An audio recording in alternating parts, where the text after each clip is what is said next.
ನಮಸ್ಕಾರ ಸ್ನೇಹಿತರೆ ನಮ್ಮ ಭಾರತ ವಿಶ್ವದ ಅತಿ ದೊಡ್ಡ ಪ್ರಜಾಪ್ರಭುತ್ವ ರಾಷ್ಟ್ರ ಅಂತ ನಮ್ಗೆಲ್ರಿಗೂ ಚೆನ್ನಾಗಿ ಗೊತ್ತು. ವಿಶ್ವದ ಅತಿ ಹೆಚ್ಚು ಯುವ ಜನತೆಯನ್ನು ಹೊಂದಿರುವ ದೇಶಗಳಲ್ಲಿ ಒಂದು. ಆದ್ರೆ ಇವತ್ತು ಭಾರತದ ರಾಜಕೀಯ ಕೇವಲ ಸಂಸತ್ ಭವನದ ಒಳಗೆ ನಡೀತಿಲ್ಲ, ಅದು ನಮ್ಮ ಮೊಬೈಲ್ ಸ್ಕ್ರೀನ್ ಮೇಲೆ ಕೂಡ ನಡೀತಿದೆ. ಒಂದು ರೀಲ್, ಒಂದು ಟ್ವೀಟ್, ಒಂದು ಯೂಟ್ಯೂಬ್ ವಿಡಿಯೋ ಕೋಟ್ಯಾಂತರ ಪ್ರಜೆಗಳ ಅಭಿಪ್ರಾಯವನ್ನು ತಿಳಿಸುವ ಶಕ್ತಿಯನ್ನ ಹೊಂದಿದೆ. ಆದ್ರೆ ಪ್ರಶ್ನೆ ಒಂದೇ, ಈ ಶಕ್ತಿ ನಿಜವಾದ ದೇಶದ ಅಭಿವೃದ್ಧಿಗೆ ಹಾಗೂ ಬದಲಾವಣೆಗೆ ಸಹಕಾರಿ ಆಗ್ತಿದೆಯಾ ಅಂತ. ಸ್ನೇಹಿತರೆ, ಈ ವಿಡಿಯೋ ನಮ್ಮ ದೇಶದ ಯಾವುದೇ ಪಕ್ಷವನ್ನ ವೈಭವೀಕರಿಸುವ ಅಥವಾ ಪಕ್ಷವನ್ನ ವಿರೋಧಿಸುವ ಉದ್ದೇಶ ಹೊಂದಿಲ್ಲ, ಕೇವಲ ಮಾಹಿತಿಗಾಗಿ ಮಾತ್ರ. ದಯವಿಟ್ಟು ವಿಡಿಯೋನ ಕೊನೆವರೆಗೂ ನೋಡಿ.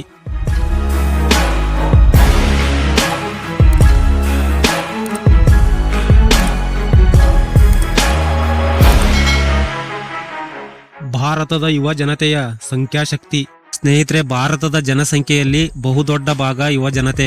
ಪ್ರತಿ ವರ್ಷ ಲಕ್ಷಾಂತರ ವಿದ್ಯಾರ್ಥಿಗಳು engineering, medical, competitive exams, degree ಪಡೆದು ಹೊರ ಬರ್ತಾರೆ. ಆದ್ರೆ ಅವರಿಗೆ ಬೇಕಾಗಿರೋದು ಪದವಿಗೆ ಸಂಬಂಧಿಸಿದ ಸರ್ಟಿಫಿಕೇಟ್ ಅಲ್ಲ, ವಿದ್ಯಾರ್ಹತೆಗೆ ತಕ್ಕ ಉದ್ಯೋಗ, ಗೌರವದ ಜೀವನ, ಆರ್ಥಿಕ ಸ್ಥಿರತೆ. ಈ ಸ್ಪರ್ಧಾತ್ಮಕ ಯುಗದಲ್ಲಿ ಉದ್ಯೋಗಕ್ಕೆ ಅವಕಾಶಗಳು ಸಾಕಷ್ಟಿವೆಯಾ? ಸರ್ಕಾರ ಈ ಅವಕಾಶಗಳಿಗೆ ಸ್ಪಂದಿಸ್ತಿದೆಯಾ ಅನ್ನೋದು ಯಕ್ಷ ಪ್ರಶ್ನೆಯಾಗಿ ಉಳ್ಕೊಂಡಿದೆ. ಸೋಷಿಯಲ್ ಮೀಡಿಯಾ ಹೊಸ ರಾಜಕೀಯ. ಸ್ನೇಹಿತರೆ, ಹಿಂದೆ ರಾಜಕೀಯ ಮಾಹಿತಿ ಪಡೆಯಲು ಪತ್ರಿಕೆ ಅಥವಾ ನ್ಯೂಸ್ ಚಾನೆಲ್ ನೋಡಬೇಕಿತ್ತು. ಇವತ್ತು ಇನ್ಸ್ಟಾಗ್ರಾಮ್, ಯೂಟ್ಯೂಬ್, ಎಕ್ಸ್ ಅಥವಾ ಫೇಸ್ಬುಕ್ ತೆರೆದ್ರೆ ಸಾಕು, ರಾಜಕೀಯ ಮಾಹಿತಿ ನಮ್ಮ ಕೈಯಲ್ಲಿದೆ. ಕೇವಲ 30 ಸೆಕೆಂಡಿನ ಒಂದು ವಿಡಿಯೋ ಒಬ್ಬ ನಾಯಕನ ಭವಿಷ್ಯವನ್ನೇ ಬದಲಾಯಿಸಬಹುದು. ಒಂದು ಹ್ಯಾಶ್ ಟ್ಯಾಗ್ ದೇಶವನ್ನೇ ಟ್ರೆಂಡ್ ಮಾಡಬಹುದು. ಆದ್ರೆ ಇದೇ ಸಮಯದಲ್ಲಿ ತಪ್ಪು ಮಾಹಿತಿ, ಫೇಕ್ ನ್ಯೂಸ್, ಎಡಿಟ್ ಮಾಡಿದ ಕ್ಲಿಪ್ಗಳು ಸಹ ವೇಗವಾಗಿ ಹರಡ್ತಿವೆ. ಹಾಗಾಗಿ ಯುವ ಜನತೆ ಯಾವುದು ಸತ್ಯ, ಯಾವುದು ಪ್ರಚಾರ ಅಂತ ಗುರುತಿಸಬೇಕಾಗಿದೆ. ಇದು ಸುಲಭದ ಕೆಲಸ ಅಲ್ಲದೆ ಹೋದ್ರೂ ಈ ಡಿಜಿಟಲ್ ಯುಗದಲ್ಲಿ ತಪ್ಪು ಮಾಹಿತಿ ಕೂಡ ದೊಡ್ಡ ಶಕ್ತಿಯನ್ನ ಹೊಂದಿದೆ.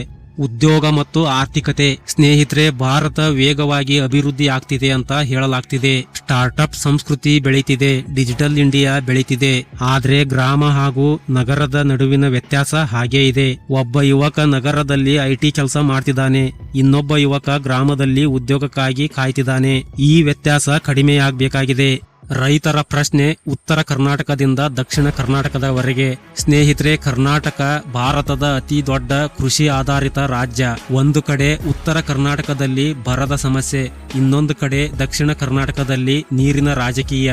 ಕಾವೇರಿ ನೀರಿನ ವಿಚಾರ ಪ್ರತಿ ವರ್ಷ ಚರ್ಚೆಗೆ ಬರುತ್ತೆ. ಸರ್ಕಾರ ಕೃಷಿ ಉತ್ಪನ್ನಗಳಿಗೆ ನಿಗದಿ ಮಾಡಿರುವ ಬೆಂಬಲ ಬೆಲೆಯೇ ಬೇರೆ, ಎಂಎಸ್ಪಿ ಬೆಲೆಯೇ ಬೇರೆ. ರೈತನಿಗೆ ಮುಖ್ಯವಾಗಿ ಬೇಕಿರೋದು ನೀರಿನ ಭದ್ರತೆ, ಬೆಲೆ ಸ್ಥಿರತೆ, ಸಾಲದಿಂದ ಮುಕ್ತಿ. ಪ್ರತಿ ಸರ್ಕಾರ ರೈತ ಪರ ಹೊಸ ಯೋಜನೆಗಳನ್ನ ಜಾರಿಗೆ ತರ್ತಾ ಇದ್ರು ನಿಜವಾದ ರೈತರ ಪರಿಸ್ಥಿತಿ ಏನಿದೆ ಅನ್ನೋದು ಎಲ್ರಿಗೂ ಅರ್ಥ ಆಗ್ಬೇಕಾಗಿದೆ.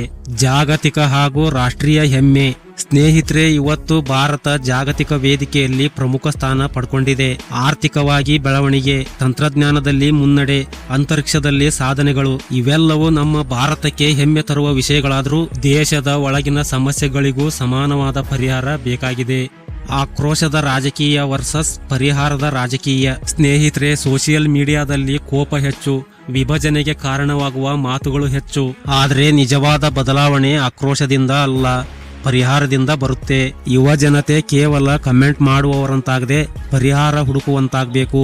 ಬೆಲೆ ಏರಿಕೆ ಹಾಗೂ ಸಾಮಾನ್ಯ ಜನತೆ. ಸ್ನೇಹಿತರೆ, ಸಾಮಾನ್ಯ ಕುಟುಂಬದ ಖರ್ಚು ದಿನದಿಂದ ದಿನಕ್ಕೆ ಹೆಚ್ಚುತ್ತಿದೆ. ಪೆಟ್ರೋಲ್ ಬೆಲೆ, ಗ್ಯಾಸ್ ಬೆಲೆ, ಆಹಾರ ಸಾಮಗ್ರಿಗಳ ಬೆಲೆ. ರಾಜಕೀಯದಲ್ಲಿ ಪರಸ್ಪರ ಆರೋಪಗಳು ನಡೀತಿವೆ, ಆದ್ರೆ ಸಾಮಾನ್ಯ ಜನರಿಗೆ ಬೇಕಾಗಿರೋದು ಪರಿಹಾರ. ಬೆಂಗಳೂರು ಐಟಿ ನಗರ, ಆದ್ರೆ ಸಮಸ್ಯೆಗಳ ಆಗರ. ಸ್ನೇಹಿತರೆ, ಬೆಂಗಳೂರು ಭಾರತದ ಸಿಲಿಕಾನ್ ಸಿಟಿ ಅಂತ ಕರೆಯಲ್ಪಡುವ ನಗರ. ಲಕ್ಷಾಂತರ ಯುವ ಜನತೆ ಇಲ್ಲಿ ಉದ್ಯೋಗಕ್ಕಾಗಿ ಅವಲಂಬಿತರಾಗಿದ್ದಾರೆ. ಆದ್ರೆ ಇವತ್ತು ಬೆಂಗಳೂರಿನ ಸಮಸ್ಯೆಗಳು ಏನು? ಟ್ರಾಫಿಕ್, ರಸ್ತೆ ಗುಂಡಿಗಳು, ನೀರಿನ ಸಮಸ್ಯೆ, ಅಧಿಕ ಮನೆ ಬಾಡಿಗೆ, ಮೂಲಭೂತ ಸೌಕರ್ಯಗಳ ಕೊರತೆ. ಅಭಿವೃದ್ಧಿ ಅಂದ್ರೆ ಕೇವಲ ಕಟ್ಟಡಗಳೇನಾ ಅಥವಾ ಜೀವನ ಮಟ್ಟ ಸುಧಾರಣೆನಾ? ನಾವೆಲ್ಲರೂ ಯೋಚಿಸಬೇಕಾದ ವಿಷಯ. ಜಾತಿ ಮತ್ತು ರಾಜಕೀಯ. ಸ್ನೇಹಿತರೆ, ಭಾರತದ ರಾಜಕೀಯದಲ್ಲಿ ಸಮುದಾಯಗಳ ಬೆಂಬಲ ಹೆಚ್ಚಾಗಿದೆ, ಆದ್ರೆ ರಾಜಕೀಯದಲ್ಲಿ ಅಭಿವೃದ್ಧಿ ಮುಖ್ಯನೇ ಹೊರತು ಜಾತಿ ಸಮೀಕರಣ ಅಲ್ಲ. ಗ್ರಾಮೀಣ ಯುವಕರ ಕನಸು. ಗ್ರಾಮದಲ್ಲಿರುವ ಯುವಕರಿಗೂ ಕನಸುಗಳಿವೆ. ಒಳ್ಳೆಯ ರಸ್ತೆ, ಇಂಟರ್ನೆಟ್ ಸೌಲಭ್ಯ, ಉದ್ಯೋಗಕ್ಕೆ ಅವಕಾಶಗಳು. ಇವತ್ತು ಗ್ರಾಮಗಳಲ್ಲೂ ಸ್ಮಾರ್ಟ್ಫೋನ್ ಇದೆ. ಅವರು ಕೂಡ ಸೋಷಿಯಲ್ ಮೀಡಿಯಾದಲ್ಲಿ ಸಕ್ರಿಯರಾಗಿದ್ದಾರೆ. ಆದ್ರೆ ಅವರ ಸಮಸ್ಯೆಗಳು ಸೋಷಿಯಲ್ ಮೀಡಿಯಾದಲ್ಲಿ ಸಾಕಷ್ಟು ಗಮನ ಪಡಿತಿವೆ ಅನ್ನೋದು ನಮ್ಮ ಪ್ರಶ್ನೆ. ಚುನಾವಣೆ ಸಮೀಪಿಸಿದಾಗ ಹೊಸ ಹೊಸ ಘೋಷಣೆಗಳು ಬರುತ್ತವೆ. ಆರ್ಥಿಕ ಸಹಾಯ, ಹೊಸ ಅಭಿವೃದ್ಧಿ ಯೋಜನೆಗಳು. ಆದ್ರೆ ಮತದಾರರು ಪ್ರಶ್ನಿಸುವಂತಾಗಬೇಕು. ಪ್ರಶ್ನಿಸಿದಾಗ ಮಾತ್ರ ಪ್ರಜಾಪ್ರಭುತ್ವ ಬಲವಾಗುತ್ತೆ. ಸ್ನೇಹಿತರೆ, ಇದು ಡಿಜಿಟಲ್ ಹಾಗೂ ಮಾಹಿತಿ ಯುಗ.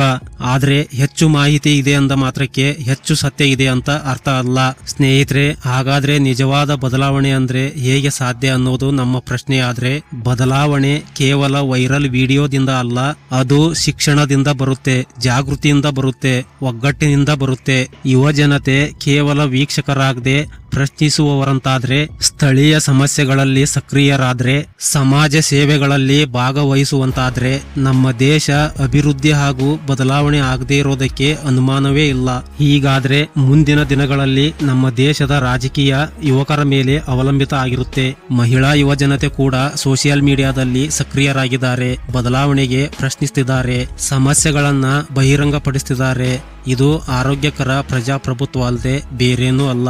ಹೀಗಾದ್ರೆ ಮುಂದಿನ ದಿನಗಳಲ್ಲಿ ನಮ್ಮ ದೇಶದ ಭವಿಷ್ಯ ಯುವ ಜನತೆ ಮೇಲೆ ಅವಲಂಬಿತ ಆಗಿರುತ್ತೆ.